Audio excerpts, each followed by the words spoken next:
So let's talk about being a part of a cult. Now, whether or not you believe that Mormons belong to a cult, when you tell them that they do, it kind of comes across as a four-letter word, and it makes it seem like you're just ruling off their beliefs without wanting to discuss what they are or anything like that. So Mormons don't believe that they are part of a cult, and here's why. And I took some notes to make sure that I get everything down. If you compile all of the dictionary definitions together about what a cult is, it has these particular elements in common, and they are, and I'll list these, relatively small group, excessive devotion to a person or idea, unethical techniques, control by threats and isolation, powerful group pressures, fear of consequences for leaving, abnormal dependency on the group, and strange beliefs. So let's look at all of these different elements that are part of the definition of being in a cult and see how Mormons fit into them. The first one, relatively small group.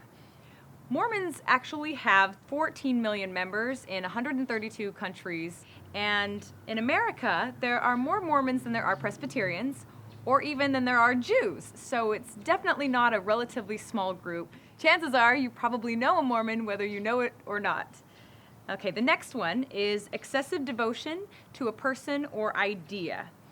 Well, Mormons are very devoted and pride themselves on being devoted to the Savior, and they want to follow him and his teachings. So in that way, they are very devoted to a being, but in a way that they feel, or that we feel, would be acceptable to him. So I guess you could weigh that one either way, depending on how you look at it. The next is unethical techniques. I can't think of a single one. I've been a part of this church for a long time, and there just aren't unethical techniques, because if you follow the Savior, then it rules out doing anything unethical. You should be ethical. Now, people in the church, of course, aren't perfect, but we definitely strive for ethics, so I don't think that one qualifies. The next one is control by threats and by isolation. And this is another one where there just isn't any evidence. In fact, Mormons are taught to love everybody and to not isolate people. If anybody feels isolated by Mormons, then those Mormons are making mistakes and they don't understand what the LDS Church is about in that regard. So we are taught to love everybody. So if people are actually following Mormon doctrine, then they won't use any kind of control by threats or by isolation. The next is powerful group pressures. I guess if you consider charity, love, and kindness to be powerful group pressures, then maybe they qualify, but I don't think that's what these dictionary definitions are referring to.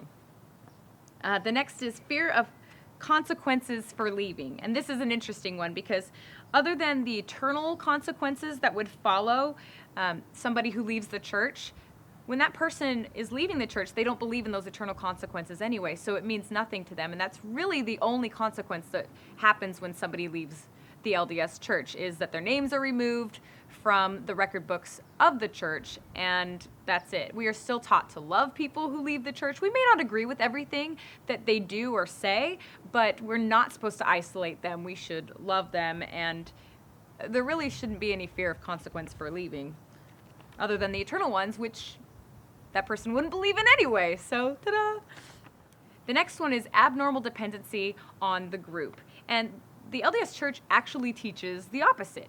Self-reliance and independence are very important in LDS Church teachings, which is why education and emergency preparedness and avoiding addiction and staying out of debt are common subjects that are discussed through the LDS Church and our leaders.